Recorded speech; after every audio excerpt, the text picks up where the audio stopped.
you'll get to see that offline play is really the determining factor. Online play, not so much, especially when you have just a few weeks leading up to the biggest event of the year. That's definitely something to keep in mind.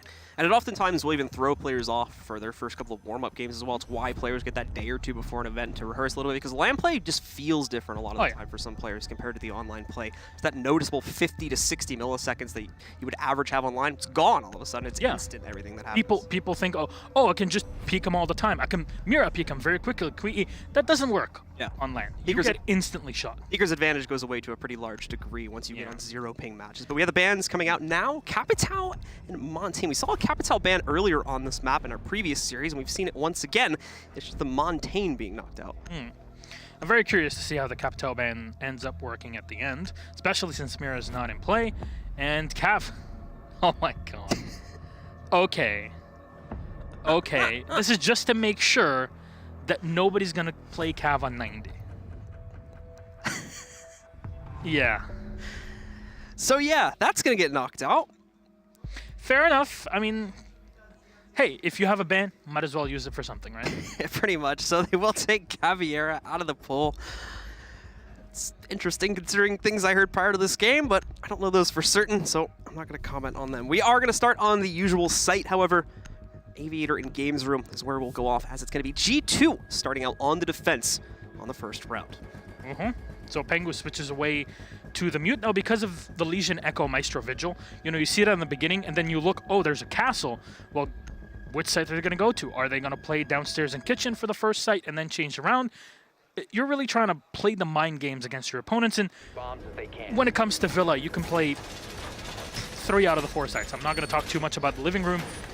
Unless we get to it, I think it has some flaws that really show. And when it comes to high-tier competitive play, and the attackers kind of don't always understand how well to attack into it, even though they should have a huge advantage on it. But whatever. Maybe we'll get to that. We'll get to explain it. In the meantime, Kenta Ricchetti playing Vigil. You're going to have some pick-off plays here. You'll have to worry have to worry for the Glaz of Corey, which is very odd to see him actually playing the operator, because guess what? Ashe is not banned. There's no combo, but this also plays very well into what KS is trying to do with his hand. I got 2 smokes. Why not play the Glaz? Usually that's a ban that G2 go for, but because they went for the Capitao, might as well run the Glaz. Yep. And in addition to that, it was also 6 picked onto the Glaz as well from a Luso Blitz. Granted, to be fair, we haven't seen a whole lot of Blitz plays. They might have noticed that call out already, but they are still going to have a chance to maybe hide the Glaz here at the start of the round and hopefully catch at least 1 player off guard with that. Yeah, I wonder what the setup is here like for the defense of G2. I wonder how many walls they've left soft, and looks like most of them are reinforced. There you go. All 4 are reinforced in this situation, and they also reinforced in the vault. The amount of potential, though, that they have to control 90 and the hallway plus stairs in general is pretty darn huge. Pengu's in this situation also has his Legion next to him. Corey is just going to peek around using the smoke to his advantage. And this is now where it comes. Did they hide the operator correctly? Yes, they did. But unfortunately for Corey, he's not going to be able to land much with it. At least when you have the Maverick, you're able to do something about the mute jammers that are placed behind the walls to destroy them. But you have the Habana, you're going to have to be very worried about potential impact play from the defenders and any C4s from that 4-meter-high wall. Kenta will continue to mess with Corey as he sits behind the door. They already baited out 1 more shot from him. I now have the Glaz very much confirmed, and actually it's going to be Goga that peeks in instead, finding Corey, taking out the Glaz very early on in the round, giving G2 a decisive advantage now for the rest of this play-up. That is absolutely huge there for the Echo to get that kill. Definitely not something that should be happening. Pengu and Fabian will find 1 of their own as well, as Pengu will take 25 damage. Veil completely missing the Echo in the back as both of our Japanese CTUs engage. I'll spot the mute in the back, and KS again playing with the CZ75 so much throughout the past few weeks. They'll find 1, but they get down and taken out by Jonas. This 1 last alive is Veil, and Kenta Ricchetti on the Vigil finally will rear his head and find the kill, and everybody's running those pizza skins. Definitely something that blends in very well. I've heard them called like 6 different things. What do people call them? I've heard spaghetti skins. Spaghetti. I've heard like pizza pocket skins or something like that. Like pizza rolls. Pizza rolls. That's a very American call. That's Stokes an NA call out. Stokes told me that one earlier. That's an NA call out, I guess. That's what we're gonna start to call it. What would it be? I mean, if it's EU, maybe we can call it like the pineapple pizza or something. Pineapple pizza. Yeah. I'm not a fan of pineapple on pizza, but no? Honestly, I think people judge it too harshly. I just think it tastes disgusting.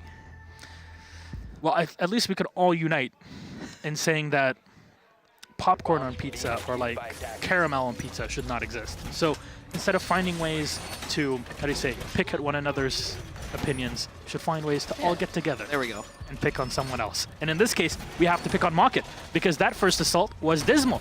They were able to do anything. They weren't able to utilize the glass correctly to clear the stairway hallway, and from that move on to the site.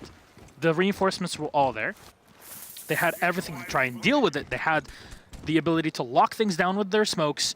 They also had their hard breacher in the Habana, and they should have been able to do something with it, but they got overzealous with the glass, thought that they were impervious to any bullets. And guess what? When there's an Echo in the back, they're just going to peek you because it's got a suppressed weapon. You're not going to be able to do much against it. And you saw some of the setup there from Kanto. This is one of the things that we have to highlight for G2, is that the players are extremely flexible on the operator picks. They will play anything and everything, and they're always going to excel at it. And that's what you get by having a team like this. Kanto Rocketti sets up some of the most standard Evil Eyes on this map. Just because you see the drop hatches that are underneath them, as you can see here, you can break them open and then not allow the attackers to deal with them unless they utilize something like a Zofia or an Ashe, for example, charges there to deal with it. And in this case, none of them are available, which means you're not going to really be able to do much against them. But defense in the opposite end, some damage done here to Rips, just really to keep MOCKIT on their toes, as Kanto just lurking in the back and MOCKIT not clearing the opposite end of the map at all. And this is a huge problem. This is going to allow for a very easy pullback for the members of G2 and get them into the site. As you were mentioning, MOCKIT is going for a very one-dimensional push right now. They have managed to at least get themselves into the walk-in and master bedroom, but it's really only the first step here. They are starting to push in toward the first floor as well to add a little bit of pressure here. And I would imagine eventually pinch onto Astronomy, but it's Goga reading into the hole that's blown open by the Maverick, immediately firing back and knopping out Rips. This is the thing, just to mention Emzo for a second. Holes work both ways, and guess what? They worked very well there for the Echo of Goga. Yet again, Pengu trying to move in through the smoke to bait out Corey as the Yokai is helping him in the back. This is the kind of teamwork you're looking for, but Pengu shot behind the wall, unfortunately, will go down to Corey, and this will force Fabian to move into his position and set up close to the wall. He's got 2 impact grenades to use as well, but because Goga, or well, in this case, Vale on the attack is running the Habana, he had already used his utility on the bottom side. The Twitch will move in and will find the kill on Yunus, taking a decent chunk of damage, but Kanto is still alive and looking for the refrag. He sprays in and finds Cryan. It's a 3-3. The advantage of health, though, is all for MOCKIT. Vale going to try to force the issue on the diffuser here. The problem is they're continuing to lose more and more players, KS being the most recent victim. Corey, however, still able to find impact, knocking out Goga as well, but not eliminating him just yet. Leaves only Kanto alive in a 1v2 situation, but the good news is, both Vale and Corey are incredibly low, and he even has position to be able to move back and get the full res off onto Goga, bring him back into the fold. Now this is going to waste a decent amount of time from the post plant.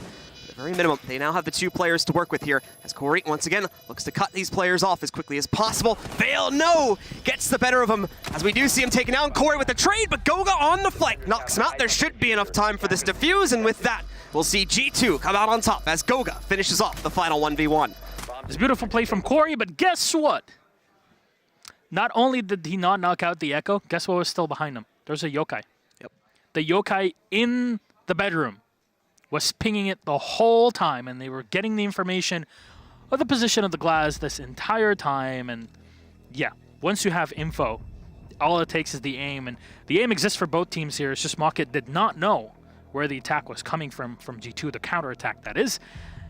And maybe this might be the time for MOCKIT to think, okay, if we're gonna have to deal with this Echo consistently, maybe we should bring an IQ instead of the Twitch in this situation. And no, Thatcher, it's still some sort of counter, but it's not as perfect as you like it to be. We also see the mute go over to the smoke for Pengu. Not as massive of a change coming in for there, but now playing through the first 2 upstairs sites will take us down into the kitchen for our 3rd and final one before G2 is allowed to rotate back up to the Aviator and Games Room, with the usual unlock coming in after 2 additional rounds being played out. And still good start here for G2. Obviously a little bit of a messier round on them, but as you said, with the Yokai drone left alive, they still had a very easy way to close down that post plant in the 2v2 and take control of a second round for themselves. For MOCKIT, it's obviously a much better increase in their own performance, especially when you compare it to the first round when they were barely even able to get outside of study, approaching the Aviator Games Room, but they still have some more work to do, especially now that they're on the downstairs sites. Yeah, so you're playing kitchen in this case. What is very easy to spot? Now, I say this so many times. If you're playing Vela and you're not holding on to bedroom, even as an entryway into different sites, you're doing it wrong. And in this case, there's reinforcements in the back to allow statuary play from the defenders, and also, if they happen to lose this part, to at least have some sort of barrier for the attackers to have to go through. Now, MOCKIT, as you've seen before, kind of start off very one-dimensionally. At least they'll have Thatcher to allow them to move in, but the hatch is open, and guess what? There's a Yokai above that's going to watch them. Perfectly played here from Goga. He'll ferry in another Yokai and actually keep it alive just to keep MOCKIT on their toes as they keep tagging them, but it's Rips to find the first kill. Counter Rocketti removed, and you're out of sight roam play. The Vigil is going to get taken out. First phone call more than likely going to be coming in right now as MOCKIT will use this to push forward again, primarily still using the glass as their pushing power here with Corey on it. The second smoke also deployed. Gets an easy lock onto Fabian to take him down. And already a much better round is forming here for MOCKIT, but the first trade is coming from G2, found by Goga. KS, a good position against one of the members of G2, but unable to finish off the kill and execute. So they'll stay alive and at full HP. A nice nade goes out against Corey, taking him down, and Jonas will finish off the frag. Bring it down into a 3v3 now that G2 have evened it out and forced MOCKIT to fall back, but there is a great kill from Cryan on the way out of the building as he takes down Goga. The information is still available here for G2. They have the Yokai and they also have the Pulse that can feed them info, but Jonas will opt to just hold the angles as Pengu is watching the front doorway here of the laundry. He'll get spotted by the drone, but Cryan might just want to use this time to get up onto the bedroom and destroy the floorboard with the breaching charges. He has all the time in the world, and Pengu is going to make it even easier for them. Cryan will find the kill, and Jonas now last in. Cryan will just try to dive into the side. Jonas will find one, but Rips in the back. Trades it out. Well done by MOCKIT on the offensive, realizing that, okay, we have 2 left. We can use the breaching charge to our advantage. However, once they had everything on lockdown, they dropped out from statuary and started to assault the site itself, utilizing the extra manpower as best as they can. And this proves that MOCKIT might be down, but they're not out just yet. And that glass play from Corey is magnifique, wonderful. Very nice. We did see him picking up at least one frag there and certainly started to push the defenses back from G2, opened up a lot more room for MOCKIT to work with. Unfortunately, did find himself eliminated from a nade a few moments after the fact, but this was after the impact was already made. It's going to be a similar operator lineup for G2 as they now head back to the Aviation Games Room setup now that they've completed the rotation and still have a solid 2-1 advantage. Now you remember, this was by far the weakest attack we'd seen so far from MOCKIT. It was also the first round though, so they may have already figured out the issue and look for a better path to take on this second attempt. Yeah, and the big issue was, how do we deal with the defenders that are quote-unquote anchoring outside of the site? For a lot of people, when you hear anchor, it's just, oh, we're just going to stay on the site and try to play on it. Well, you can use, the anchor can be anywhere. It has to just be in the water. In this case, you just have to have it in a power position. And guess what? The staircase, the hallway, 90, those are all anchor positions where you can just hold on to a significant part of the map. Now, I'm surprised that we don't see any buck play, for example, from MOCKIT in this situation where they can use all of this to their advantage and use that self-destruction. And this is what I was talking about before. This time it's Jonas playing the Maestro instead of what we saw Kanto doing before. Because you destroy the hatch, now you have to sacrifice utility to take out the Evil Eye or expose yourself way too much to take down that piece of utility. Guess what? MOCKIT are not going to have anything to deal with it. And what you see from G2 is that sometimes they'll bring the smoke, sometimes they'll bring the mute. And it just seems like, okay, we want the shotgun, but it depends on what sort of utility we're looking for. Great play for MOCKIT to identify, okay, there's no Bennett, there's no mute. We're just going to enter and have the angle for us to use. There's already one hole popped open by the ex-Kairos, going for access here for MOCKIT. It's just about getting past Study, which was the major obstacle for them in the last round. Can't, in the meanwhile, able to simply go back down and again deny a little bit of intel. And in the meantime, MOCKIT starting to commit, but it's not looking like this is going to be the one-dimensional take that we saw before. They are still playing with the first floor as well to leave options open, and specifically Corey trying to play out the windows. Of course, he does have to be careful of a potential flank that would come against him from the master bedroom window, which is why he goes back to check that afterwards. But it's Jonas and Fabian that pick up 2 quick kills before the response comes in from Rips. A little bit late on that bedroom flank that we saw attempting to try and take out the Glass, but it won't find its mark this time as the Glass is already dealt with. Yeah, minute 44, the Legion has deployed around 4 of his goo mines, so around half of them. It's not too shabby for this sort of defense, so you have them in your power positions in the hallways. But Chaos being able to hack the cameras is definitely going to be something G2 will worry about. It's because the Maestro is affected by it, not the Echo, however, because lore, and that's how it works. In the meantime, Veil is going to open up parts of the wall here, possibly. They still have 1 Logic Bomb. They still have to worry about Kanto's flanks. With that extra manpower, and because you have 3 anchors in the Echo, the Maestro, and the Smoke on G2's side, you can push Kanto away and put him in another position. However, he's actually going to double down and sit right by that B bomb site just so they can use that utility to their advantage. Logic Bomb will come out, and the Smoke will try to push in as KS is so low on HP. No, just going to play from behind and turn off the phones for now.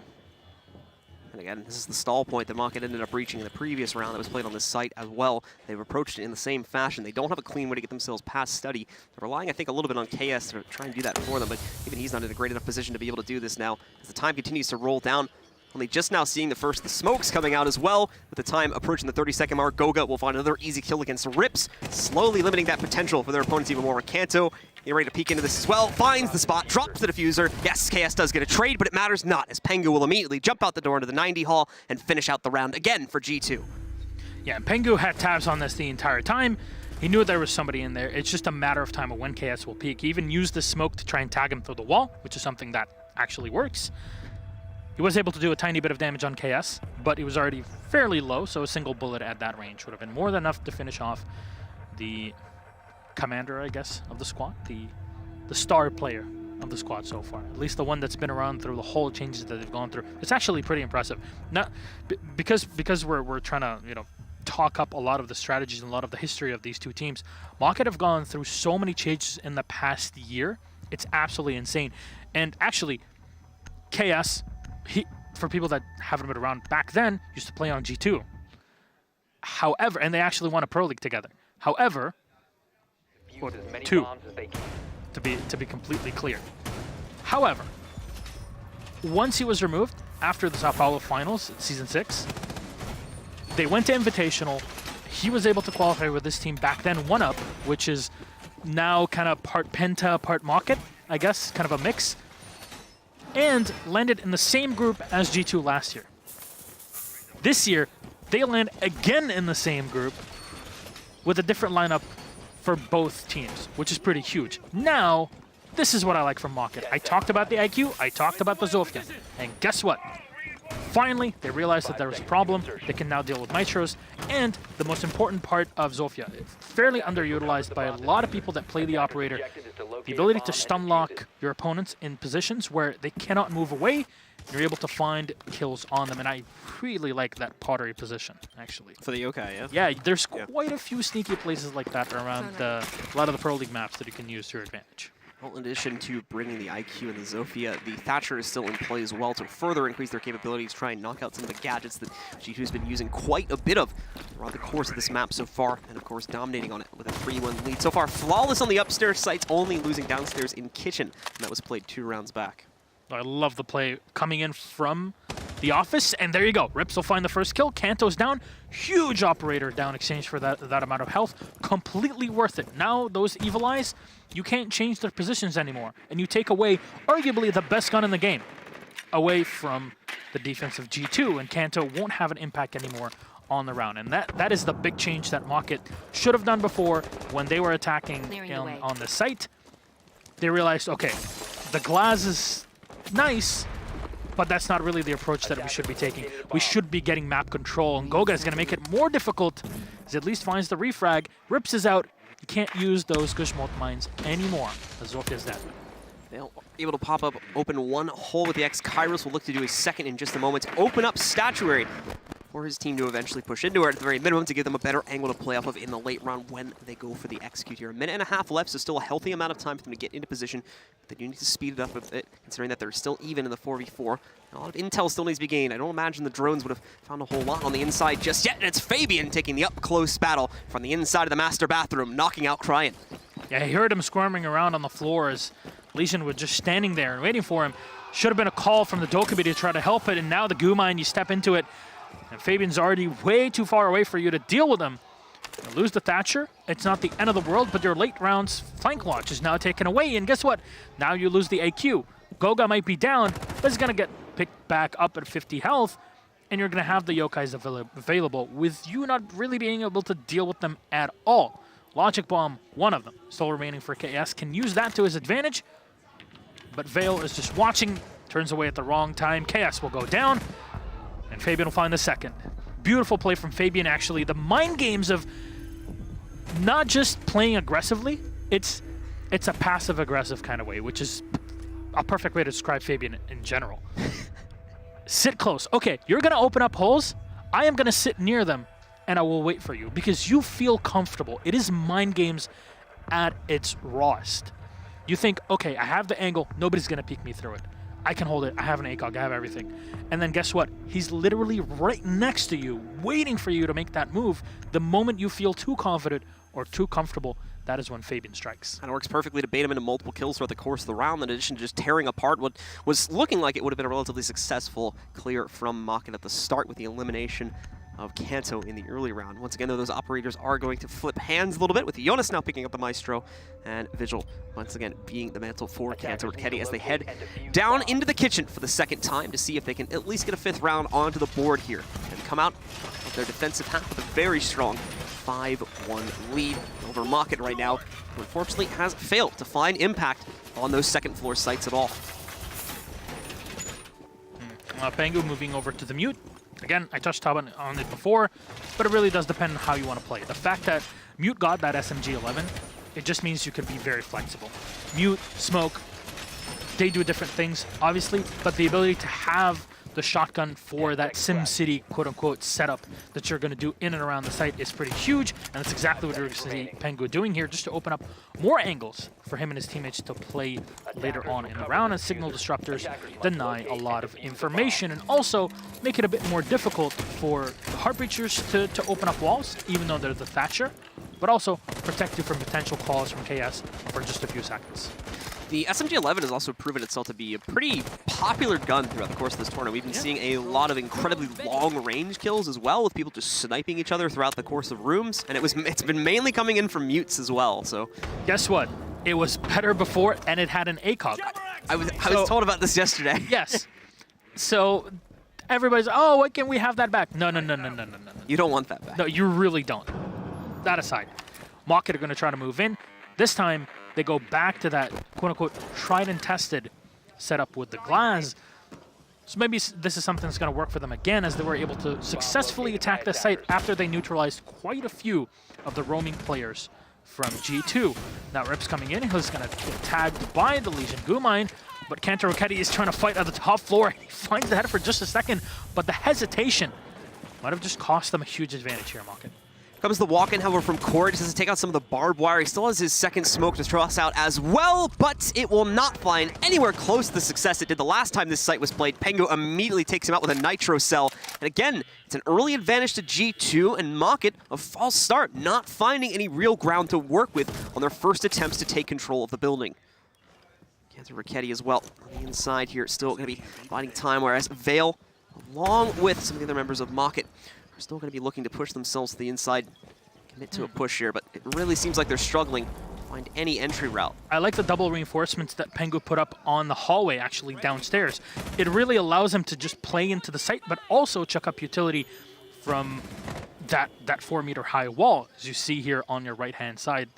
That's pretty darn good. Now you can play inside of the art room, basically, and instead of putting yourself always in the dining room and in the kitchen, you kind of can spread out and play the horizontal game. This is very similar to how you play open area on Banked, for example, where the strategy is spread the butter and go all on horizontal when it comes to the site play. And Goga just spraying down, make sure his opponents stay back for as long as possible, but the Pantry at least is in control of KS. Kanto will find one more kill. Cryin shot down. Look at how low Rips is on HP. Fabian will find the kill on Vale, and the Kumai will detect KS for just a second. He sprays. He finds Pengu, but Fabian is ready to go for the cross and rotates in to find the kill. Former teammates taking one another out. There you go. G2 will take the first half in a very dominating 5-1. However, this is Villa, right? Defensive sided, all of that. Some teams, well mentioned yesterday, EG and Lustream, kind of showed that it doesn't really work that way all the time. But in the majority of things, the majority of times, statistically speaking, the numbers don't lie, and the defense have an advantage. And G2 putting up 5 rounds on the board is pretty huge. Pretty huge advantage indeed, and unfortunately a lot of that coming down to them being able to restrict MOCKIT so heavily cause a constant fear for MOCKIT players to want to take any type of duel whatsoever, causing them to play an incredibly passive attack side where G2 was allowed to pretty much have their way with most of the map throughout the course of those 6 rounds. The one exception being the first time they played on Kitchen, where the Glaz finally was able to find good impact. Besides that, unfortunately, the Glaz, despite it finally being left in the pool, it's definitely been a popular ban so far throughout Invite. Yep. Just did not find the impact I think the guys were hoping for over on MOCKIT. I mean, G2 going for their own ban on the Capitale, I'm not sure if it had a huge effect on the way that MOCKIT were trying to strategize, but it kind of showed, because I touched on this before, but if you look at all the bans that G2 make for pretty much most of their games, they always ban the Glass. They just don't like playing against Glass, which is understandable. You know, he can see you through smokes. Dokkaebi also is a big pick on this map, just because you can clear out so much roam using those calls if you use them effectively. But you also have the smokes to double up on it. So, yeah, it is something that kind of caught MOCKIT off guard, but we'll see how Pengu's Blitz actually works. Because if you think that he's scary on the Monty, if used correctly, G2 can have even more of an impact with this sort of op, and you see it's a lot of speed and violence that's being set up with the operators. Let's find out, because we haven't seen a successful Blitz play, at least not a super successful Blitz play as of yet. So far throughout Invite, it's only been a few times that we've seen him picked up and attempted to be utilized primarily by EG in yesterday's matchup. This will be one of the first times I think we see G2 try to bring it onto the table. Gogurt's joining in, making sure there's nobody in the main entrance, setting up some late round rotation drones as well for him. The Blitz gonna rear his head here, and Corey will spot him. Pengu actually taking a decent chunk of damage. Can't really flash that far away, and Fabian, what a shot, playing the Ash. Definitely an off-brand operator for him. Crying in the back here. Why did they have this hole open? They have the entirety of the vault open for them to fight, and Vale will find one on Jonas all the way across. Advantage going the way of MOCKIT. Look at the amount of health left on Fabian. Again, he'll get shot down. Rips holding off a 90 in the back. Grenades can't even deal with them in this situation, as Jonas was already dead. You don't have any of that to run for you. At least Kanto will find one, but Gogo will be lost. And the carry Rocket is all on his own versus 3. So little health left. Diffuser's in the middle of the hallway. Yeah, I don't think even the best player in the world can win out such a position. Look at the amount of angles that are being held by the defense, and the instant he vaults in for it, it's going to get shot down. There you go. Crying right in the shins. Kanto Raketti will go down, and MOCKIT will pick up their second round. Very convincing round. Nice job by MOCKIT reading the play from G2 pretty much like a book. They're quickly dealing with the pressure from the Blitz, and then in addition to that, being able to handle it with the wide open position that they left for themselves inside of the vault. Still worked out though. Got them quite a few kills by the window. And now, with a struggle like that happening, we're going to see a pretty quick tactical timeout already called by G2. Despite this only being 1 round into their attack, they do feel uncomfortable with the way that it played out, so they're going to take a second to discuss it. All right. So again, for people that are not too familiar with the timeout rules that we have, each team gets 1 timeout per map.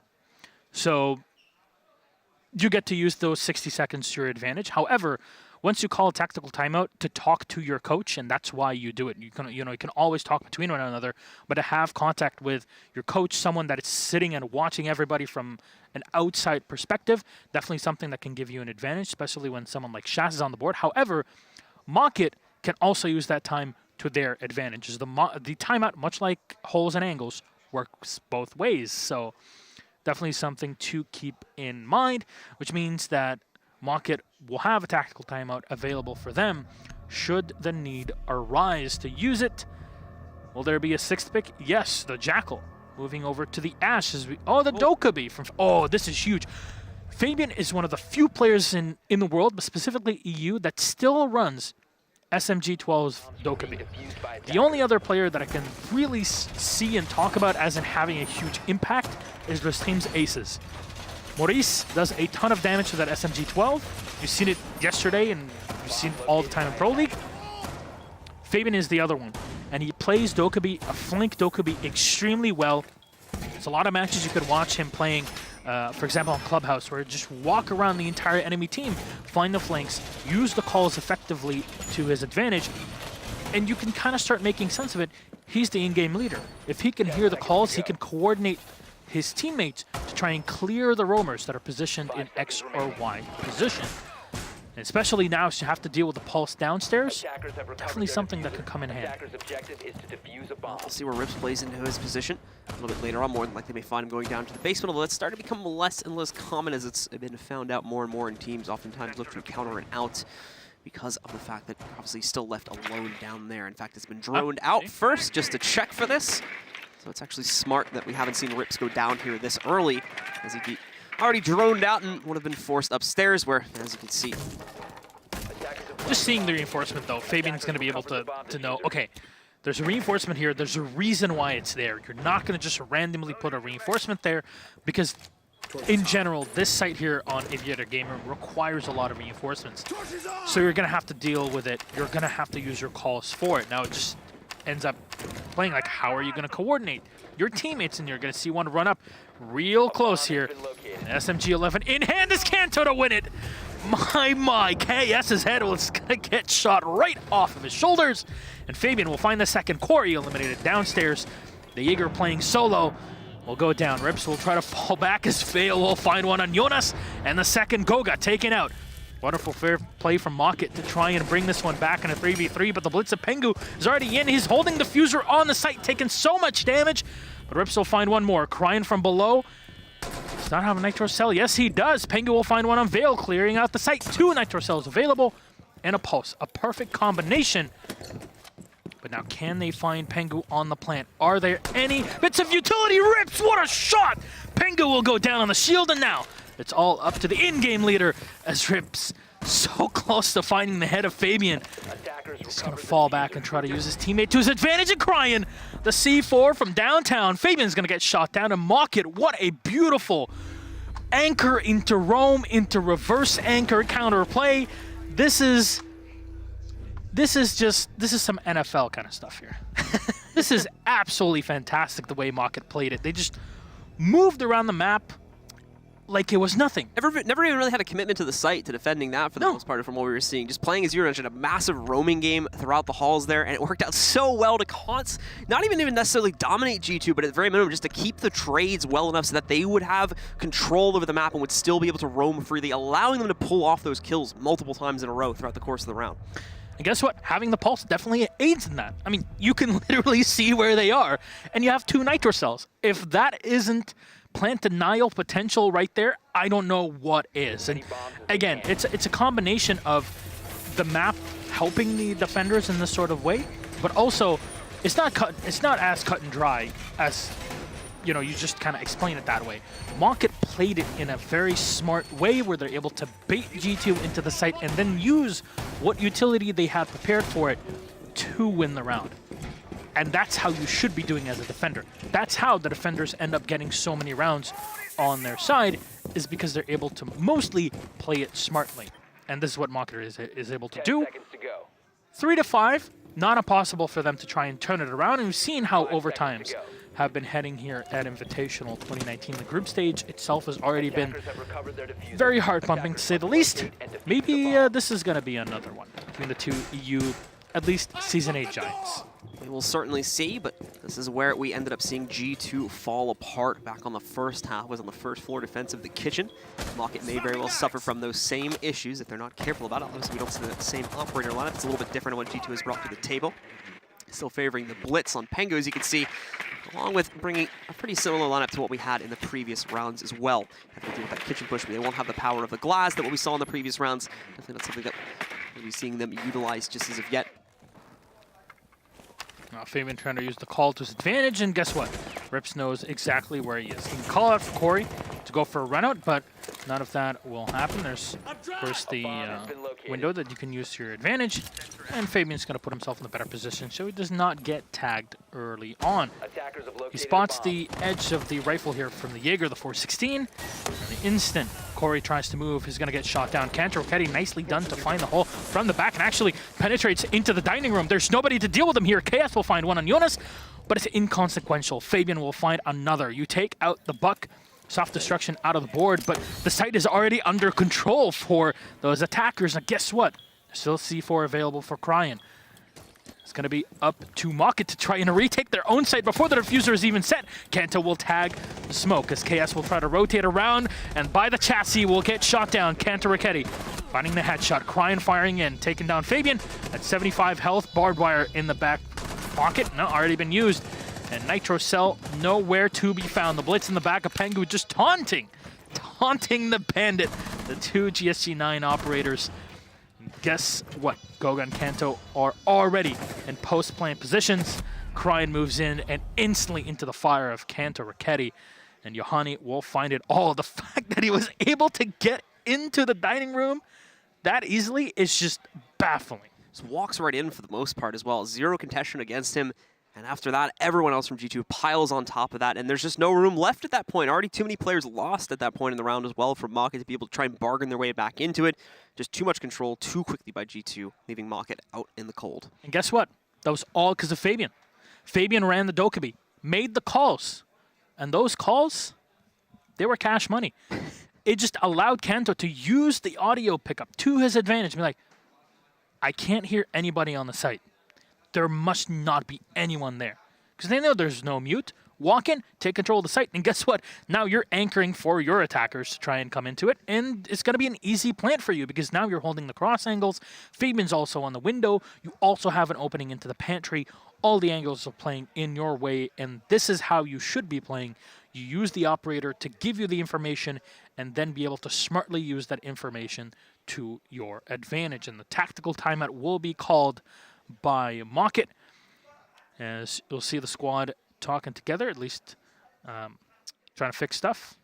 It's a tactical timeout, not a technical one. Yeah. So They did call for it might be both, as far as I'm aware. I don't know. Yeah, I don't know if overlay-wise we have a difference between the two, but there you go. At least our referee here is trying to make sure. And no, it was a tactical timeout. You saw the coach in the back just taking away his microphone and the headset, and then having it turned off by the referee.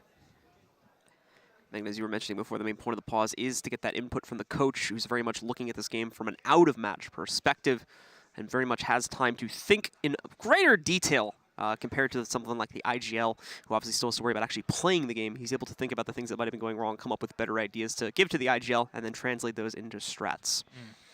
Apparently there was some technical issue as well, but I believe everything is fixed. There you go. And we should be heading back into the game in just a second. 6-3, advantage for G2. They are on map point here. Our first one in this series. That's in Villa, a map G2 is pretty darn good at, even though they have some rocky history on it.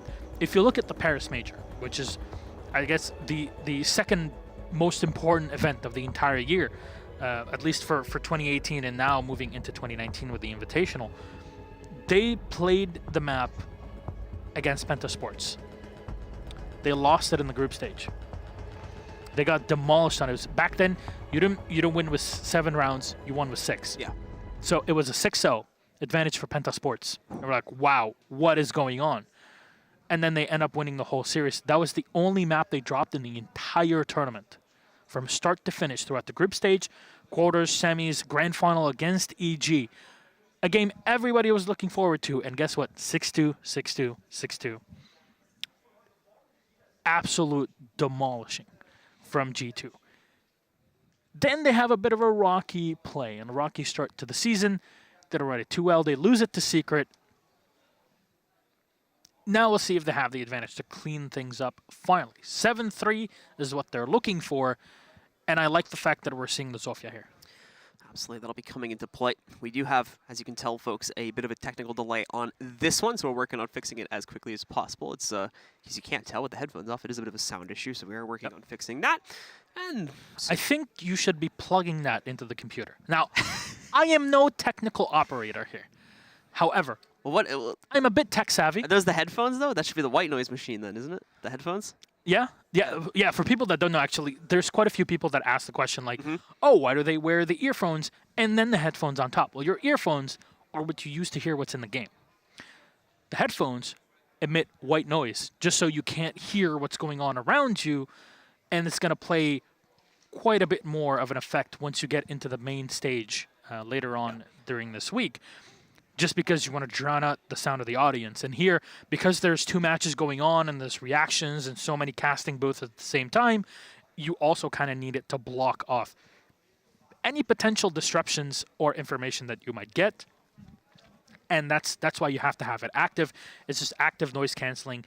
And for people that fly around quite a bit, get active noise canceling headsets or earphones. Trust me, they are lifesavers. Without them, I wouldn't have been able to get the 2.5 hours of sleep that I got from Frankfurt to Montreal to be able to come here.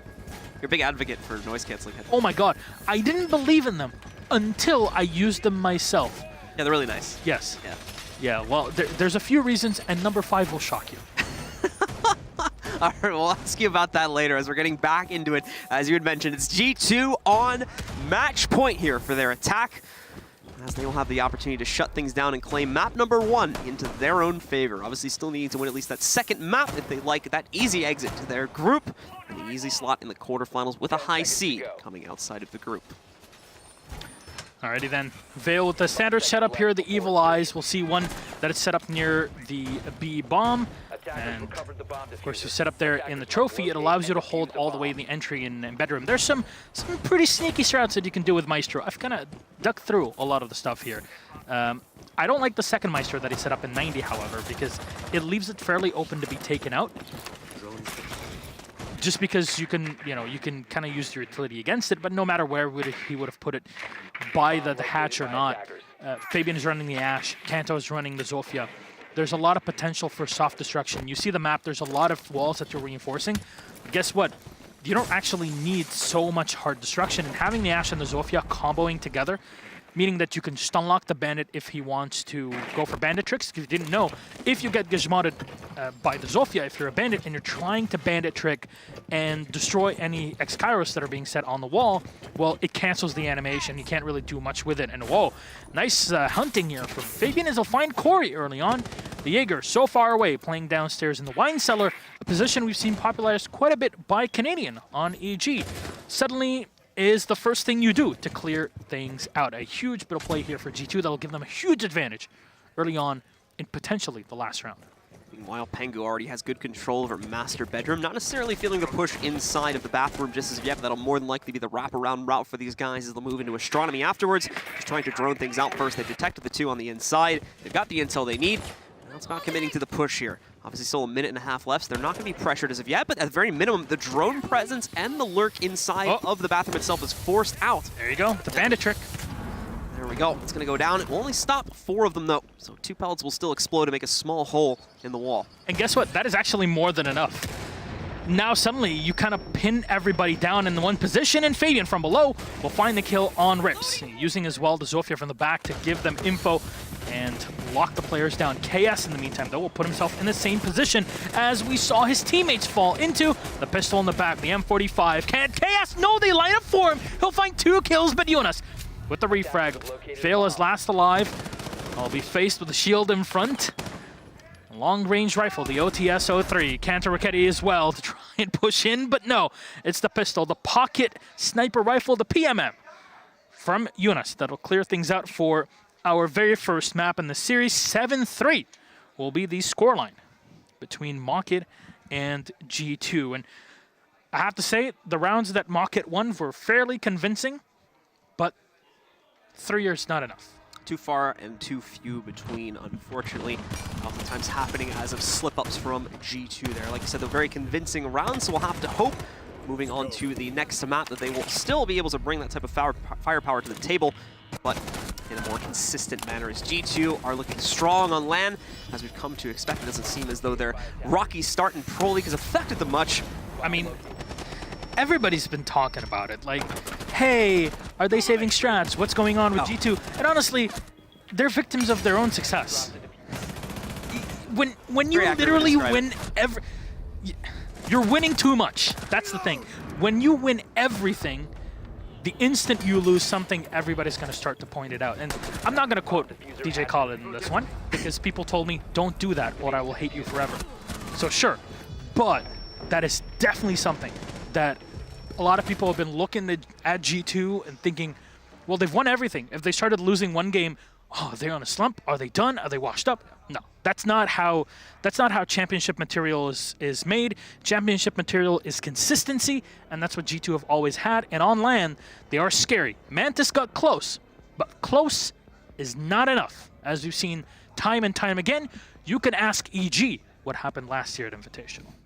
And of course, Mantis as well, still struggling with some of the strats that they were bringing to the table there. As unfortunately, they played a bit of a straightforward game, which it's struggling with droning. Yeah, a big. I saw like none of them, and I saw one of the players. I can't remember who. I think it was MV Taylor posted something about, oh, you know, we were so much better than last time we played against them. And yes, kudos. Pulling G2 that far away from potential victory or loss is pretty huge. However, maybe a bit more droning, and you could have gotten the game. And that's something that they know. None of us have to tell them that, because these are professional players. They are some of the best in the world for a very good reason. It's all about, hey, that little edge, that's what you need. And possibly, that might have been the change that they would have required against G2. But guess what? That matchup is long gone. It was yesterday. We're living in the present. In the present, G2 are dominating, and they're going to go to Coastline, a map that actually both teams are fairly comfortable on. But guess what? G2 are comfortable on every map. Yeah, very much the case, and hold good records on most maps as well on top of that. So G2, once again, are not going to be sweating whatsoever, especially with the decisive manner that they were able to close out their opponent's map pick. So now they will look for the shutdown here, and a 2-0 closeout on Coastline. Now, what's the difference between Coastline and Villa? I think this is a very good point to try and elaborate on. Villa, closed map, very defensive. There's a lot of ways for you to rotate around it. Even though it looks rigid because of the way that they reinforce things, you're actually fairly flexible on it. Coastline is flexibility in a nutshell. Yeah. It is designed around the ability to move around the map, hatches everywhere for you to use, and a lot of soft walls that you can utilize that quote-unquote SimCity again to your advantage and prepare for different angles that you can use.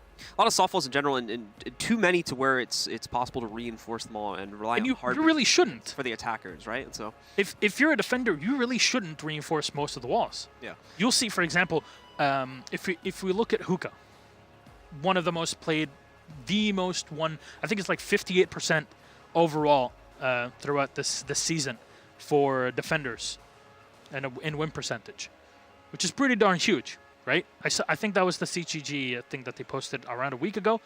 I don't remember my numbers correctly. It's 64.5%. 64, there you go. It went up. It's huge. Yeah. Guess what? That's even with majority of games banning Maestro. It's very correct. It's a very strong set because there's so many ways to play it. You can play tanky on it, have a Maestro on it, have a mute as well, which means the Habana's not going to be able to do much, even if she tries to go up to the roof and try to open up holes against you for playing in the bar. You know, even if you have a Maestro, well, suddenly now you can snipe drones very easily because you have the pool table that you can use to your advantage. You also have a lot of bulletproof camera play because you're playing Dock, and the Dock can just survive for so long and hold on to VIP or to the hallway. All of that is huge for the defense, and that's not even counting the fact that there's so much C4 play between a Pulse, a Mute, a Pulse, a Bandit. Even when the Pulse is banned, it's huge. even just the presence of things like Evil Eyes Monitor is going to take additional utility away from the attackers. Is now, say, in the example of Ashe, you're going to have to use one, if not both of your charges to be able to eliminate something like an Evil Eyes. That's the easiest and most direct way to get rid of it. Same could be said for someone like Zofia. We just had the map stats up on the screen. It's a map we actually, looks like we haven't seen MOCKIT play this map in recent history, going off those stats on screen, and banned it 10 times in recent history. So this will be the first time in a while we see them jump onto it. But here we go. It's the second map of the series. A chance for G2 to close it out now. A chance for MOCKIT to bring us back to a third and final map. All right, you're starting off on MOCKIT, you ban the shield. Ban the Monty. No, the glass, really? After last game? You know G2 are going to ban the glass themselves. Why would you do that? You're giving them a free ban, and now G2 can just ban anything they want. They might, there we go, they're going to move the Ying. They just don't like playing against disruptive operators, and honestly, however it may have gone, this is a loss for MOCKIT. Could have banned the shield, so if you see shield play, you know who to blame for it. Maestro is going to be banned by G2, a pretty consistent ban for them. And it's up to MOCKIT to remove the last one. It depends. Do they ban the Mira? Do they ban the Pulse? Do they ban the Echo? All operators are up on the chopping board. And Mira, not surprising, means we're probably not going to see Penthouse played at all, which is not surprising. The site without Mira is very difficult to defend because there's so many ways to as well be able to attack it. And even when Mira is available, if you have control of the bottom floor, you're very easily going to just destroy the floorboard with a Buck. Buck is such a huge operator on this map. Hell, for people that think, oh, you have to have a Heart Breacher, why did nobody pick Thermite when we were playing on Coastline? That's actually a good decision, because you can literally dry run this entire map, no matter the site, with only Soft Breach, and you can still do the work. And guess what? Monty picked first, changed into Dokkaebi, because Fabian will refuse to play the Monty, and he's just always going to run the Dokkaebi. Guess what? You want to roam? You want to play that Pulse somewhere in the bars? You're not going to be able to do much because they're going to hunt you down.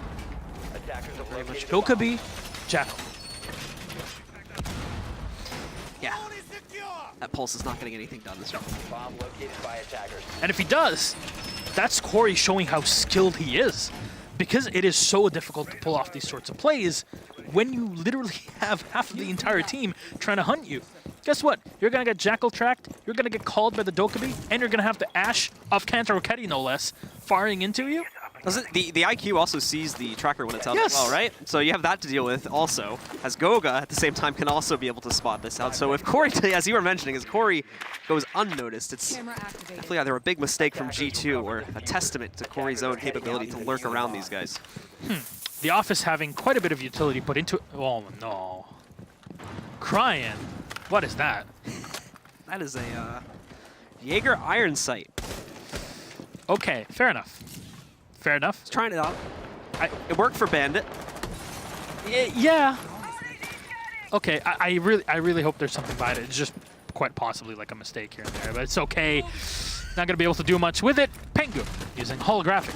We'll find the first kill. Corey though, holding on. We'll find one kill. Goga with the refrag and Chaos. We'll find one more on Goga. Rips with one more as well.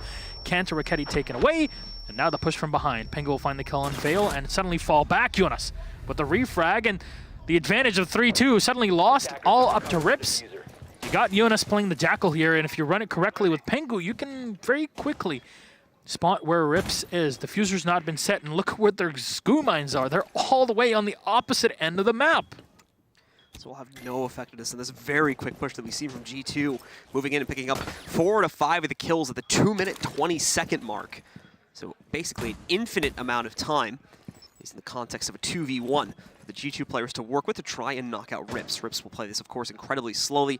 As you mentioned, the Guman's not in a particularly good place considering where G2 has gone for their execute. So it's very unlikely that he's going to be able to get any sound intel off of that. There's a smoke grenade available. The Jackal can use it, and there's a ton of time left. So if you manage your drones correctly, you can easily spot Rips. There you go. And they know where he's at. Now, how will they peek against him? There you go, Jonas. Like that. Just face checks him and running the C7E that already has very fast ADS and quite a bit of damage at this range. You run an angle grip on this, and it is going to be a kill machine. You could even see it there on the replay, how snappy that was in comparison to what most of you guys at home are probably running on the vertical grip. Definitely increases it, especially if If you're an ace with headshots, you only need that 1 or 2 shots and don't have to control the spray from it. So no success for MOCKIT on their opening site at the double bar, so they'll take it upstairs instead to the most successful site statistically on this map, the hookah and billiards room site, currently with a 65%. We were talking about the pregame defender win rate here. Now Corey's going to switch away to the dock. It's hookah. No, the pulse is going to... Okay. Are you going to play the pulse in double bar? Probably going to do that and then have Cryan playing near him if he's not going to play on the site itself, which wouldn't be too surprising. Usually you'll see the double C4s being played below, leaving the Jaeger on the site with the smoke in the hookah lounge itself. But I'm really curious to see where they actually set up their cameras, because Goga's playing the IQ, which is something he runs and ran fairly consistently. It's going to be very easy for him to shut down all of those shutterbugs that are set in and around the aquarium. And hey, you're going to have 1 or 2 of them there. That's just a freebie for Goga. Might be able to give you some information on your opponent's position, but if you're not able to capitalize here, and this is all on Corey, using the cardiac sensor and the nitro cell correctly, then all of this utility will be for none. G2 once again will take the front entrance to start things off. Actually, they're going to mess around with the kitchen a little bit here too, as MOCKIT are throwing a bit of resistance at them from the windows itself. We have 1 player on the inside trying to contest out that kitchen window. G2, it looks like they're going to shift away from it, with the exception of Jonas, who will just drone to the inside, try to find the intel, and of course look to try and get up close if possible. Start the tracking process and look to isolate out these roamers if at all possible. Now Jonas again on the C7E. Now some people, if you look at, for example, Joystick on Empire, starting to run the PDW quite a bit. PDW 9, oddly enough, the 9mm does more damage at range than the 5.56 full rifle. Something that people might not know, which is fair enough, but there you go. The more you know. Today I learned with Militia Blue. So if you want to play a long-range game, Jackal is a great operator, extremely flexible, and I don't like that soft wall that's on the side. That really might come back to bite them later on in the round if they're even able to shut down the external play from G2, as right now, G2 are just scouting things up. They spot there's nobody in the aquarium. They're not going to move into it directly. They're going to make sure there's nobody from below to try and capitalize on it. And guess what? Corey's downstairs.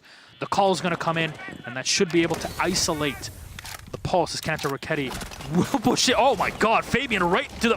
What? The site is clear! Wait, what? What? Hello? The only good news is that the diffuser is still about a 5 or 10 second walk away, but it shouldn't matter much. KS is going to be moving in. He'll be knocked out, and G2 quite literally just walk onto the site. Corey, a very off position nitro cell. Don't even think he had a scan to support that one. Ends up going down. The diffuser plant coming. We finally see a response from MOCKIT, but it's too little too late as Cryan picked up that kill against Jonas. They don't even need the Jackal anymore. It's not a big deal. They've already got the site and the plant to go along with it. Now it's just a matter of knocking out these last 2. A 1-for-1 exchange, followed up by Fabian to close out the round. Gives it to G2 yet again. You call it diffuser, I call it confuser. As here, this is total confusion from MOCKIT. They kind of just evac the site completely. There were 2 players in there left. You saw the smoke. You also saw, I believe, the Legion that was playing on the top floor by the bar. Fabian got the call, moved in, immediately found the kill. And I have to say it. I mentioned it in the previous map. I'll mention it again. Fabian on the Dokkaebi is scary. Is scary. You give the IGL so much information, he's going to make use of it. And that's exactly what they had. They took their time, G2. They droned things out. They put pressure on the bottom floor. The Pulse didn't know what to do in that position. And then just fell back. And it seems like if you're going to roam against G2, you better be ready for some different tactics to deal with you. They're either just charge right into the site, then hold your angles against you where your C4s can't do much, or they will clear you out first and use all their utility available.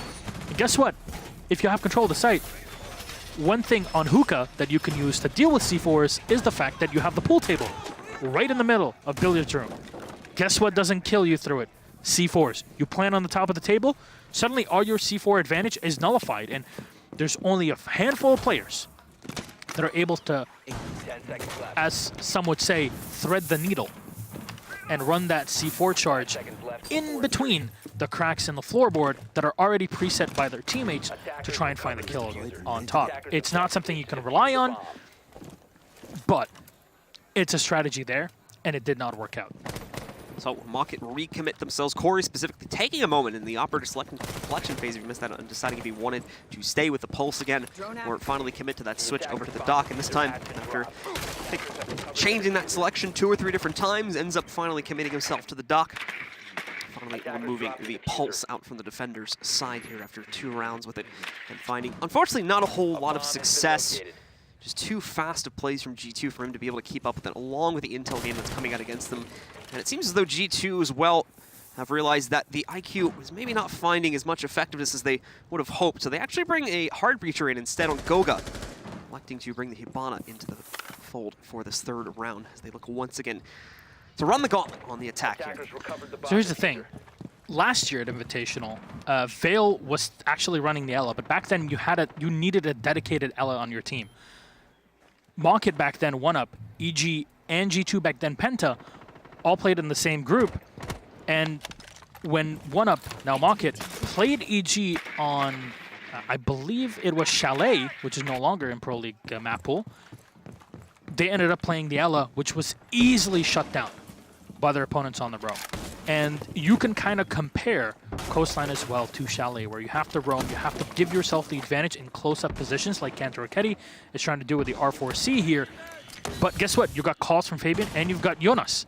And maybe the answer might be a Vigil, might be just stay on the site. Who knows when you're playing against G2? I'm really curious to see where the bulletproof camera even is, and Fabian will find the entry here, takedown. Only ACOG available for the defense. Corey on the dock, shot down. As well, Fabian going hunting. Pretty aggressive push down the western hallway to be able to pick that up. Keep G2 in a winning position. KS looking for a response. Downstairs in the smoke, he has some holes to work with here. See if the damage will bleed through up to the next floor, but right now, not a whole lot being found. The problem is he's already used 2 with 1 remaining. You still have 45 seconds on the clock. It's not an adequate amount of time. G2 will continue to clean up, but Rips and KS will find their appropriate responses, knocking up both Jonas and Kanto to bring it into a 3v2 with a favor towards G2 and the man advantage. But with 30 seconds remaining, that advantage will slowly start to drift away, especially with Rips picking up the next kill on Fabian. Hengu now looking for a desperate leap into the window to just open up an opportunity for them to at least get control of the site. Move from here, but that'll get spotted easily by Rips. The last Toxic Babe will move out. Unfortunately, will not stop a whole lot. Goga moving in from a different position will get knocked down. And finally, we see MOCKIT onto the board on the 3rd round. Goga doing a signature Goga move there, which is the peek, re-peek into a dolphin dive, if you will. Back in the day, and a lot of people call them the good old days. I don't really agree. Back then, you could drop shot. I'm very happy to say that has not been in the game for over a year. Thank you, Ubisoft. But Goga to this day actually does this quite well with the counter peaks, just because of how fast he can get, especially when he utilizes the 3 speeds to his advantage. Sometimes I'll even do it with an echo, which is pretty darn difficult to figure out. But in this case, with 2 rifles or 2 SMGs staring at him in the doorway, there's not much that he could do. And it's a round that kind of just fell apart after an early game advantage. Why? You couldn't use the calls correctly, which is exactly what G2 have been doing so well. Once they kind of falter on that advantage that they've been having in the past, able to rocket pretty darn decently, MOCKIT are able to claw things back. But can you rely on that? I don't think so. I wouldn't think so either. So continue the move around the sites as G2 are looking to re-solidify the lead. MOCKIT looking to find some stability for themselves here. So the 1 round they have picked up still ends up being a close affair with 2 players tucked into a corner. G2 had slightly more manpower to work with at the end there. We could have looked at that going another way, but finally they slip up. MOCKIT gets themselves onto the board with their first defensive round. And we head over into the kitchen and service entry for the next round here, where G2 have the possibility with that very, very aggressive push and very quick plant if they want to try to do it by the service entry. If I'm not mistaken, this is one of the weaker sites for the defense. I think it's a 50% win rate. At least that's what it was in Pro League. I don't know if... I'm pretty sure Spluck is updating everything throughout the tournament here. So right now, I have 45.9% win rate for Defender. Which has gone down from last week's information. So there you go. Because of the flights, I haven't been able to keep up at all data statistics. But there you go. It's even worse for you. And nobody's going to go for Penthouse in this situation. You have to go for this site after winning double bars. After this, though, however, you'll be able to reset and play back up in Hookah. It's actually worse than Penthouse, believe it or not. It's got like 1% less than Penthouse, so not much, but yeah, slightly less. So it's interesting to see how the stats continue to shift on this site. Pangu nearly biting off a little bit more than he can chew. Opening the hatch right there, opening the floorboards, excuse me. And we'll still be able to go back, chuck a nade downstairs. Don't think it's going to find much, except a few bullets thrown back at him to knock him down about 30 or 40 HP. Yeah, I'm not sure about the grenade. Possibly a quote-unquote fat finger there. I'm not, because there was no cooking, there was no information for him to play off of, and at least they find Corey here in the kill breaching round used as well to tag the second player. At least they'll get some information on, I believe, the smoke downstairs, KS tagged below, and it's all these skins we actually have no clue at times. Who's playing what operator? Cryan will go down as well. Vale and Rips are the last two alive. G2 are looking to capitalize. Vale will find one kill. At least what MOCKIT can be happy with is that they are on full HP when looking into the 4 remaining players of G2. Well, for those players now, so the phone calls continue to roll out against both Rips and Vale. The plant is going to be going down. Not that there's much of an obstacle in it now, especially over by the service entry. It's very simple for Goga to just walk right in, throw it onto the ground with pretty much no resistance from MOCKIT whatsoever. They will regroup on the inside of Kitchen. As you can see, they already have Rips incredibly low at just over 25 HP, but with the Doc alive, there's that potential to heal him back up. They actually do it mid-combat, which leads into a loss, unfortunately. The Doc is not available for an immediate trade. Pengu and Goga pick up back-to-back kills, and once again, restore G2's advantage, 3-1. Yeah, that's a doctor, please, help me from the mess I'm in. And that's too great of a mess to try and get out from. Unfortunately for MOCKIT, they fall short, and it's not surprising. You look at the statistics; they speak volumes. And sometimes, actually, most of the time, don't look into just the numbers. Try to understand what the round brought in terms of operators and how they were played. That actually, if you look at the number itself, it gives you an idea of how the round ran. However, once you look at the operator bans, the site, how those operators will actually use throughout the round and what it came down to, then you start to understand why the site fails and why it fails specifically for certain teams and not for others, and against some teams and not against others. Again, the numbers are only part of the statistics, and if you want to analyze everything and really start to dig deeper into the understanding of how the metagame plays for teams against one another, against a different one from another region, we can end up theory crafting and digging into this for literally the next week. Just looking at these two teams. Very true. Unfortunately, we don't have that luxury. No. And we have to get on with the games. Yes, and I think even the most hardcore fans would kind of tune out at that point. But want to keep you in here. And guess what? G2 are definitely keeping in this game. They play the Zofia this time. Moving away from the Ash, they realize that, okay, if we can actually use the Guzmots for a bit more self-destruction, but also the ability to stun lock our opponents, and at least attack to where they are, then we might be losing less players throughout the round, and especially if we're going to play the top floor, reaching charge Zofia is definitely something you can look into. So I'll have to ask, once we get into the attacker spawn, to check if Kanto is bringing breaching charges or not. We'll check that out in just a moment, of course, when we do get themselves into it. But once again, MOCKIT go for the kitchen and service entry site to try and play this out once again. 10 seconds Notice left. they were playing around with their operator setup a little bit. They even had a clash in the pick there for a moment while it was paused, as obviously you saw MOCKIT taking a tactical timeout for themselves there, but they ended up deciding against that.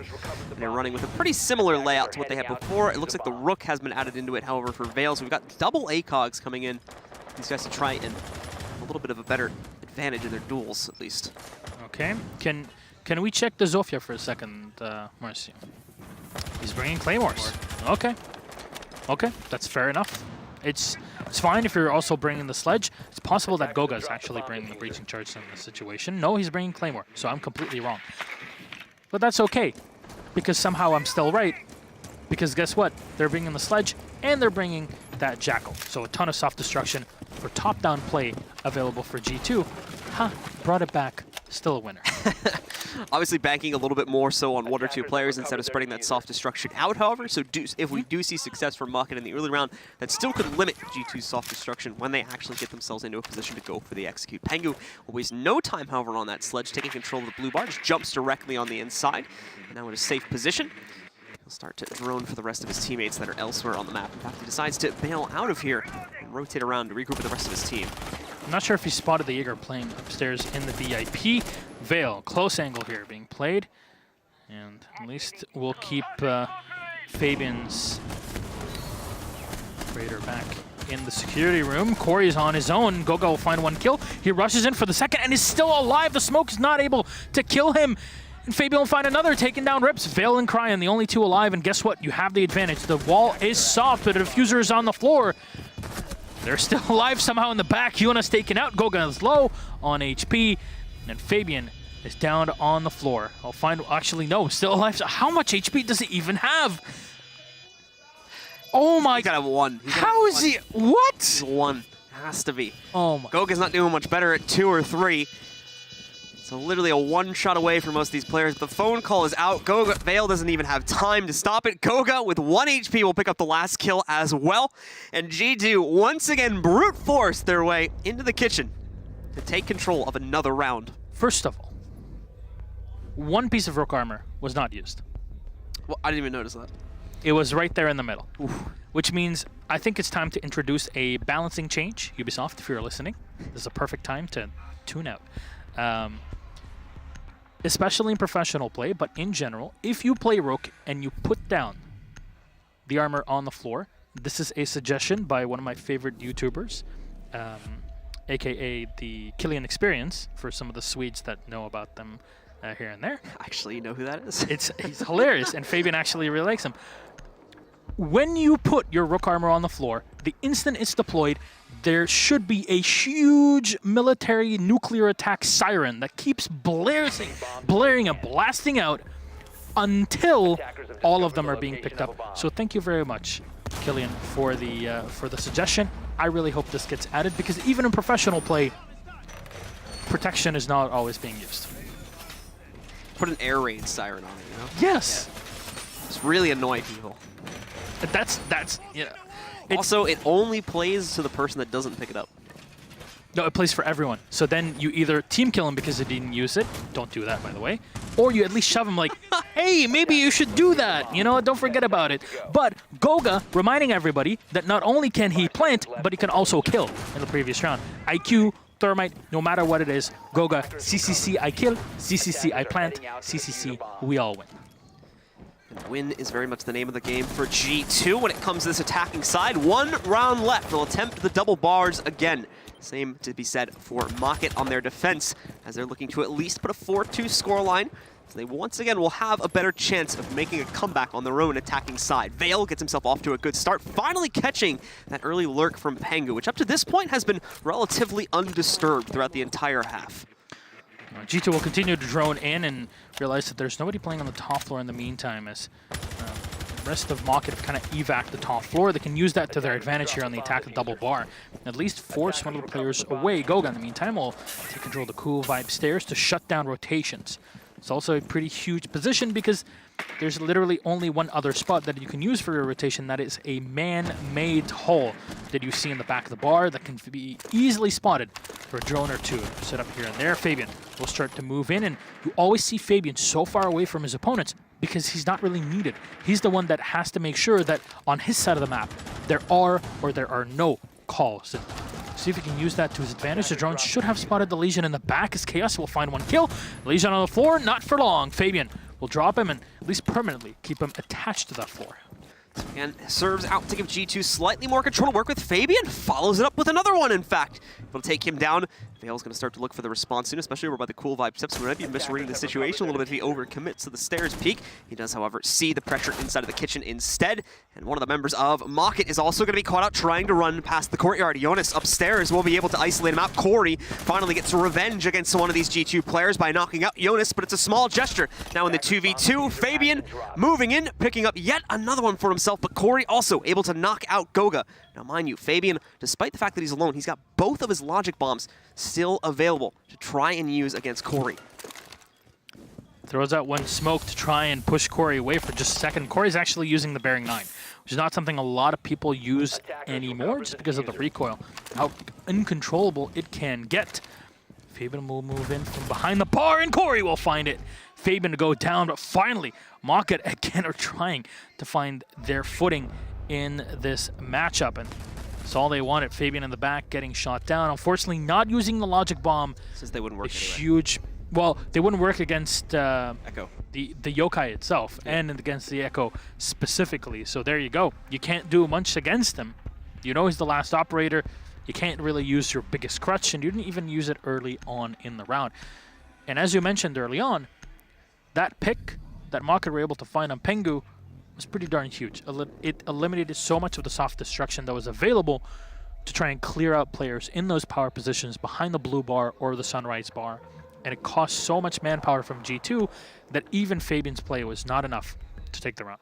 Yeah, so unfortunately that early lurk being knocked out seems to have really stunted G2, but the good news is they won't have to worry about that anymore, at least not until we get to overtime if that becomes a factor, because now they're on defense. We've switched sides, we've reached past halftime, and G2 are going to be starting out on the kitchen as well. They'll go to the site first, play things out from here to see if they can quickly try to run up towards 7 rounds to close out in a 2-0 fashion against MOCKIT, which would send them to the lower bracket, and G2 on into the playoff bracket. Reminder, this is a winner's match as well, so the team that ends up coming out of this match will have the high seed when we determine the quarterfinal layout. 10 seconds left. Yeah, and that's exactly what they need in this situation. G2 are looking for number 1 because of the way the EG have been playing so far.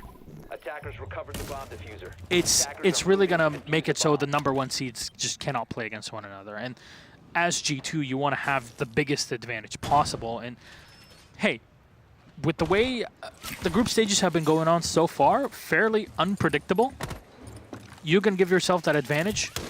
It's going to give you something later on, but as Fabian will probably say once he is on stage, doesn't matter who we're playing against. And KS, wow, huge shot with Season 75, just through the window there. We'll find the first kill, and guess what?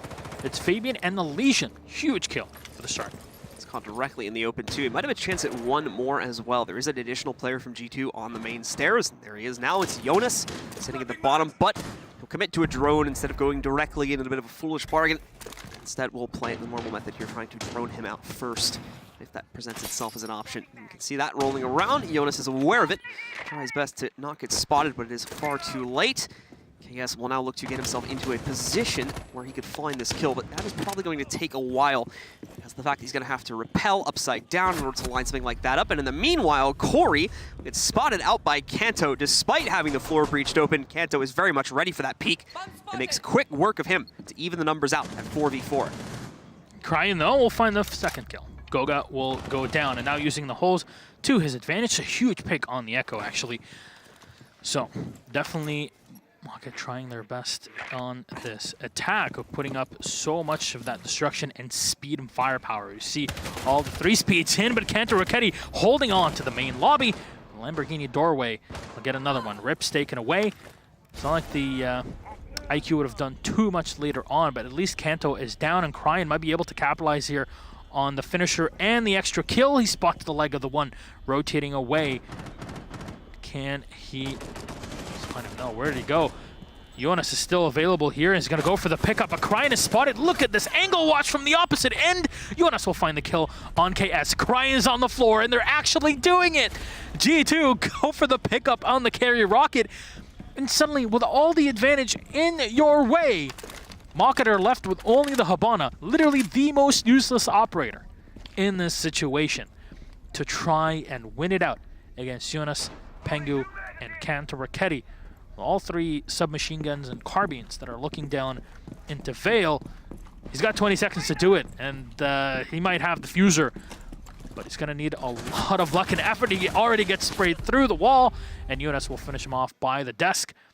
Wonderful ability to play from G2 as they put yet another round on the board, and just lack of coordination from MOCKIT to finish things off. Down we will go, and indeed, a good start coming in there from MOCKIT, with the early pick being found at the window by the main stairs just past the lobby. Fortunately, never really able to follow that through. They commit a decent amount of time to trying to isolate out the Smoke, who is also playing on those stairs, but never are able to successfully do that. Then there's an overfocus on the down player, which was Kanto, on the same vigil on the inside of the front lobby desk, where they were eventually able to actually rotate a player in to resurrect him, while at the same time having a watch on the inside of the bathroom that went unnoticed pretty much the entire time he was in there to stop anyone who would attempt to disrupt the resurrection. So nicely done. Very tactically played out once again there by G2. Secure a 5th round for themselves. Only 2 more away now from a closeout on not only this map, but this series as well, to push them forward into the playoff brackets. All right, G2 with a double reinforcement on the blue bar. Yunus sending up one of them, though, from blue into open hallway. And guess why? He's running a bulletproof camera. Oh, man. So because they're not running the Maestro in this situation, given the fact that he's banned, they'll run 2 bulletproof cameras, which happens, but not too much. But look at where the 2 are being set up. One in Cool Vibe Stairs, just to hold down the hallway, and the other one, as you see by the reinforced wall, this is why they reinforce it, to look all the way down through the window into blue, but also anybody planting right behind the bar. So it's a huge position to run those bulletproof cameras in, and Kanto's going to find the first one. Oh my, are they actually running 3 bulletproof? Can we check Yunus for a second? I think there is a 3rd one that was behind the bar, right? 3 bulletproof cameras. I saw one when we were on dock right before on Goga. You can Yes. see one right behind the bar as well that's sitting there too. So they've That's 3 up. That's pretty huge. That's information game where you have none, and you know, you sacrifice the Smoke, not a problem. You still have Yunus. You still have the ability to run rotation holes because you're running that shotgun, and because you have impact grenades from Fabian on the Legion. It's 2 drones that have been eaten up now by the Mute Jammers. Unfortunately, eliminating out quite a bit of intel that MOCKIT would have been able to otherwise get. And it's certainly not helping their case considering how aggressive and the confidence that G2 is now going to have themselves since they have this 5-2 lead. They're definitely going to be feeling the capability to try riskier plays here. And with the drones being knocked out so quickly, which possibly might be, there we go. That is a big one from Yunus on the 590, quickly making work of Krine with just a single hit. Rips is also knocked out a moment later, just like that. Still a 2-minute marker. G2 already have a 5v2 advantage. They're working together right now to isolate out Vale as well on the upstairs portion. Meanwhile, KS is trying his best to get something done on the Dokkaebi downstairs. It's not looking likely, as we will see him immediately picked off by Goga on trying to enter the Sunrise Bar. Yeah, they spot Pengu on the run out from Hookah, but that's kind of to be expected, especially since Vale was already holding on to the DJ booth. But that's 1 kill. There's 4 left, and guess what Goga's doing right now? He's playing the medic, and he's putting everybody back up to full HP. Only waiting for the Uber charge here to push into Vale, but so far taking things slow as the strategy goes. When you're winning, when you're ahead, get even more ahead. And right now, the way to do that is to just slow things down. The holes have been already opened up by Jonas's Mute from below, and Fabian will use him to his advantage. I believe that was an Ashwell, actually, that was open from before. Find the kill from above him, and there you go. VIP shut down. Damn. G2 in complete control, 1 round away from map and match point. Vale, unfortunately, never even truly aware of that hole as far as I was able to see from his perspective there. I didn't think he even saw it. No, that's what I'm saying. I don't even think he was aware that it was there, so just quickly picks him off. He had the smaller hole that he was trying to abuse a little bit to get 1 or 2 kills before he would have been forced downstairs via the timer, but just never really got to that point. So again, the operators are going to switch up a little bit in terms of who's playing who. We still have the Vigil in, but it's no longer going to be played by Kanto. It's going to switch over to Jonas instead. He hasn't locked that in, so there's a chance we see it 6 picked out. We'll see that in just a moment as the decision's being made. Kanto, in the meanwhile, has gone over to the Bandit. We still have the Rook and Doc combo making an appearance once again, and Fabian will be sticking onto the Legion. As we get ourselves into this round, it looks like we are going to be playing on the most successful site for defenders, giving G2 the best chance here to Hookah Billiards, where they want to shut it down. Are they running double bulletproof cameras? Can we check UNS for a second, Martin? No, he's running impact grenades and Goga with a bulletproof camera. So I'm expecting to run one right in the billiards room. There's where Pengu's reinforcing right now. You can either put it on the wall itself or right next to it. There's a hard wall, basically is the anchor of the site, or you can put it on the bomb itself, which in my opinion is not that great of a position to use it in, but it's all up to Goga to see where he goes with it, and he's going to use it to hold off the hallway. This will make basically flanks, in general, infinitely more complicated for MOCKIT as there's information to deal with that. However, MOCKIT have the perfect ways of dealing with it. Not only do they have the Zofia and the Ash, but also the Twitch that can easily zap that bulletproof camera from the side and take it out of order. Certainly will be the case, especially if Rips can find himself in a good position to be able to knock that out. However, if it goes unnoticed, as you were mentioning, any flanks or attempts to sweep in on that side of the building will be caught well in advance by the members of G2, and they'll be able to adjust to it in time, limiting MOCKIT to only that standard aquarium push, which would lead into the site push with smoke supporting them, or obviously moving themselves in from the balcony to get themselves into hookah as well. Would be their other option. It is looking like they are favoring the earlier of those two, at least to start. Still plenty of time remaining, so we could very easily see this changed up later on. However, aquarium reinforcement already going to be bursted open, and they'll start to investigate options to get in here. Yeah, this is just whack-a-mole. You're not going to be able to find much through it. KS will just walk into the site, hasn't been able to detect or jackal track anybody just yet. Actually, he did use one of his sets of Inox, and are they going to go for a quick plant? Yes, they might be. Goga will boost himself up for extra HP, but Corey comes in from the side. They'll find one kill. They fall right above him, and they'll find the kill. Goga and Pengu both to go down. Cantor Raketti with a refrag on Corey. This is going to be enough. Barbed wire on the bandit here, and they're trying to look down through the holes, but there's one on the pool table, and there's one right next to him. Rips will fire into Eunice and taken out. 4v2 with Cantor finding two on Veil and Crying. Diffuser is still not on the floor. KS very close up here, trying to use the hold to his advantage. He'll find the headshot. Canto through the soft wall. Fabian on the rotation with two Gumais now. The second one's being recharged, so waiting for the information. And pings from his teammate. Claymore set on the floor. He'll see one rotating all the way away. He'll find the kill. And it's now a 1v1. Fabian and KS, the former teammates from a year or so ago. Is there any info for Fabian to play off of it? Yes, he does. Spray into the side as the Fuser will be faked off by KS. And Fabian would have loved to have an impact grenade in this situation, as KS will continue to fake as he detects the lesion. And guess what Fabian's trying to do? He's going to bait him into the camera and now gets info on him. He'll brave from behind the wall. It's the soft wall just being used by both players. KS kind of giving up here and going for that diffuser plant. Go mines are just recharging and not able to do much with them. Fabian will go for the reload, goes in for the peek. Can he find the kill on the Jackals? Go for the pre-fire. Getting up close and personal with a Claymore in front, but it's KS to win it out. Fabian to go down and MOCKIT at least find an uneasy victory in that round. They got way too close for comfort, but one nonetheless that they sorely needed. Definitely speed more than anything being the name of the game there for MOCKIT, trying to rush the plant through aquarium into billiards as quickly as humanly possible. And they're able to accomplish just that. Not only that, but G2 thinks it's so fast that they wouldn't have had players in position to watch for those trying to push the smoke. So we saw, I believe, at least two additional members of G2 get knocked out during the plant process as they tried to push directly through the smoke setup that MOCKIT had, and were promptly executed as soon as they came out the other side. So really good stuff from MOCKIT, a very quick and very decisive setup to get that plant onto the ground as quickly as possible and really just throw G2 a surprise that I don't think they were expecting. No. All right. How does this play out for G2 though? They're bringing the Valkyrie. A lot of information to be gathered. I like the way that MOCKIT are trying to play around this. Instead of doing what G2 did on the attack, which is run the IQ, they'll run the Twitch. It's a more offensive way of doing things. The 552 Commando definitely does a ton of damage. One of the highest DPSs actually on the attacking side. But the F2 is still the F2, and putting down a lot of let down range. And the way that the recoil bounces, you can very easily find those headshots. And between players like Rips and Corey even on the attack, you can really get a lot of work done. Goga will set up his Black Eyes here with the Valkyrie.